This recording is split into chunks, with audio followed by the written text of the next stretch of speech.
Hey, what's good, y'all? 574 Brando back with another video. Gonna continue to talk about some playoff teams. Last video I did the Kings. I did the hottest team in the West right now. This team is not so hot, but it's in the East. The Boston Celtics, the reigning Eastern Conference champions. Right now, as I'm recording this video, Sunday, they are the second seed in the East behind Milwaukee, 47-21. They expected to win 55 games. Everybody knows they went to the finals last year, lost to 6 to the Warriors. Then, well, I mean, they barely made it to the finals. Let's just get that straight. I ain't saying like it was a fluke or nothing. Jimmy Butler just missed a 3 when he really could have just drove in, got an and 1 on Al Horford. But neither here nor there. Shout out to Sasha in the background. She a little sleepy. But yeah, man. Yeah, Boston lost in the finals at 6 to the Warriors. To me, I thought they had a better team, but you know, the Warriors, they obviously got the best player. They had the best player in that series, it's Steph Curry. So, man, but they showed a lot, man. Tatum kind of didn't show up, but Jaylen Brown, he was there. But yeah, man. In the off season, we all know about the Ime situation. Basically lost his job. Joe Mazzulla stepped up as an interim head coach. Now he is a permanent head coach of the team. Well deserved, man, well deserved. They added Brogdon. They added Brogdon. They traded Tice and Neesmith and some other pieces to get Brogdon. Traded some draft picks as well. Picked up Brogdon. They picked up Gallinari towards ACL and FIBA over the offseason. Added Blake Griffin. They traded for Mike Muscala during the trade deadline, like a couple weeks ago, almost a month ago at this point. Who else did they add over the offseason?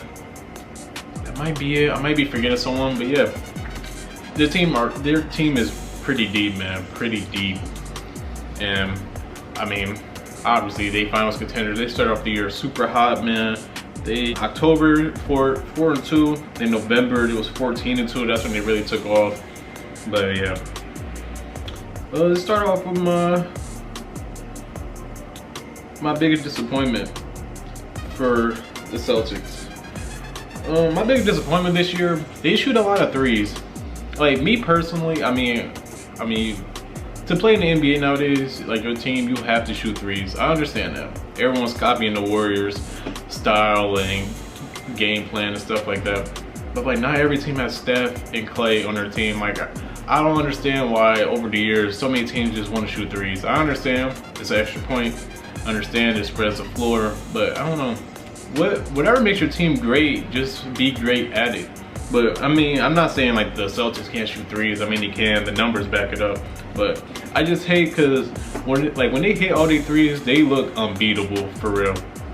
But when they're missing, like they just get into like a little funk, and their offense just look a little clunky and stuff. So that's the one thing I'm really disappointed in. It's really not that big of a disappointment. Well, I got a couple other things, but that was one thing I'm disappointed in with the Celtics. They shoot a lot of threes. I mean, in October, they shot 40 threes, made 16 of them, 39%. November, when they went 14-2, 42 threes, 17 threes made, 41%. It was actually pretty good. December was a fall off. They went 8-6 in this stretch in December, 43 threes, 14 makes, 32%. That's not that good. I mean, they still was above 500 in that stretch. So yeah. January went 10-5, 40 threes attempted, 14 made, 35%. It got a little better. February, 8-3 in this stretch, 44 threes attempted, 18 made, not bad, 43%. And in March in this month, they 3-3, 500, 43 threes attempted, 16.7 threes, almost 17 threes made, 38%. So it's going up and down. Like I just hope in the playoffs they kind of get back to what they've been doing. But I mean, their defense is still there, so yeah, it's not that big of a disappointment. Don't try to critique me. It's not that big of a disappointment. My second disappointment is Robert Williams, man. Like, he missed a lot of time coming into the league. Well, not coming into the league. He missed a lot of time at the start of the season. I mean, they just handling that knee pretty good, and now he's missing time. Now I forgot what it was. I don't believe it was a hamstring. It might be a hamstring. Don't quote me on that, but now he's missing more games and stuff. So yeah, that's kind of disappointment. He is a key to their defense, man. Especially like in the playoffs if they match up against Giannis or Embiid.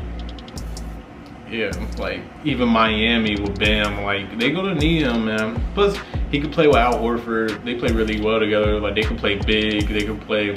I mean, he could be the only big out there. Versatile. He could switch, protects the rim. One of the best shot blockers in the league. Very fast, agile. Like Robert Williams, man, he's a game changer. But he just has to be on the court for them to really be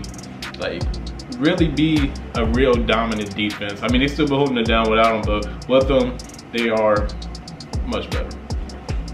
You know, the last thing I'm really disappointed in, like over the years in Boston, like their only wings have only been Jaylen Brown and Jason Tatum. I mean, they had Josh Richardson for a minute, but he got traded, obviously. I'm just disappointed they didn't add a backup wing, because I don't know, they could just find one more wing who could come off the bench, play with either or Brown or Tatum. Like that would be like pretty nice for them.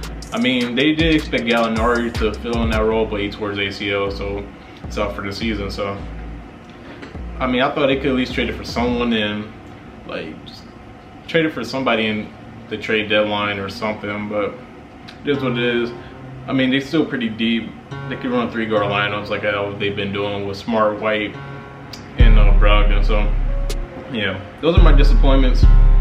My biggest surprise is Joe Mazzulla is doing a really good job as a first-year head coach, rookie coach.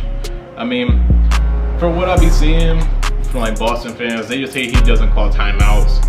You know, like when the team's going like a 15-3 run, he doesn't want to call timeout. He just wants the players to figure it out on the fly.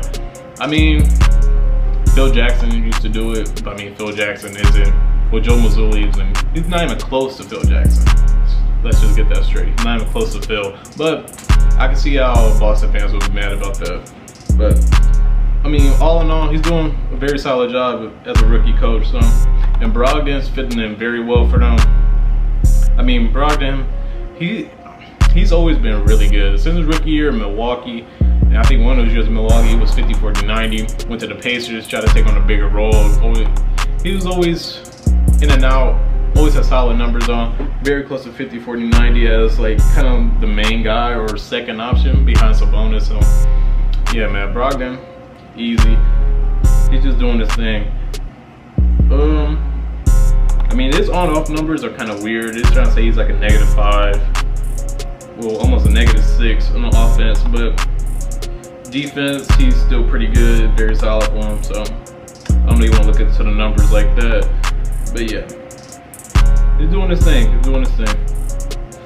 My X factor for the Celtics going into the playoffs is Robert Williams. I mean, I just said it. Robert Williams, like he has to be playing.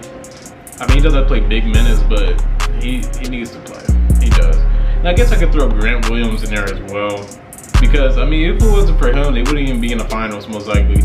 Against Milwaukee in the second round, I think Game 7 in Boston, like Grant Williams, he had a lot of threes in that final game, and that kind of, I mean, that's what Milwaukee wanted. They wanted him, like they was letting him shoot, so they wanted the Celtics to kick out to him, let him shoot, and he was making them. So, well, that's an X factor.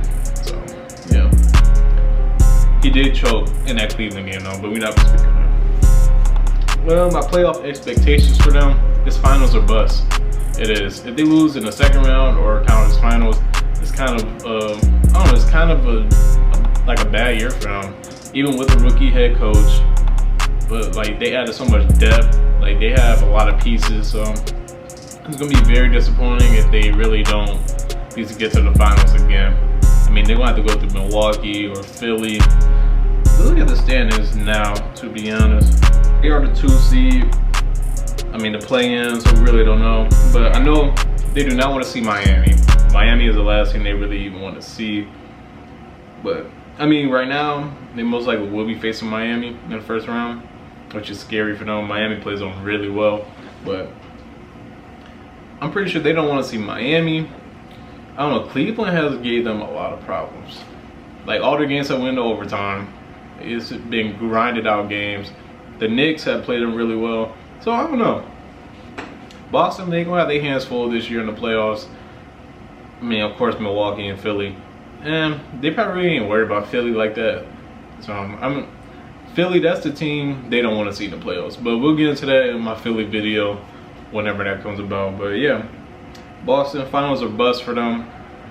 Hopefully they can make it back. If not, I mean, I got the Bucks winning it all so far. I mean, at the beginning of the year, when Tatum was basically the MVP candidate, I'm like, okay, Boston, he kind of look unbeatable. But man, Tatum, he's not even top 3 MVP, surprisingly. Well, everyone knows who the top 3 guys are, but yeah, man. I think that's it for this. Those are all my notes on Boston, what I expect for them, my X factor, biggest disappointment, biggest surprise. I guess we're gonna see how they finish off the year. Well, like the video, subscribe to my couples channel with my girlfriend, subscribe to my girlfriend's channel if you really love music. And yeah, man, I'm out.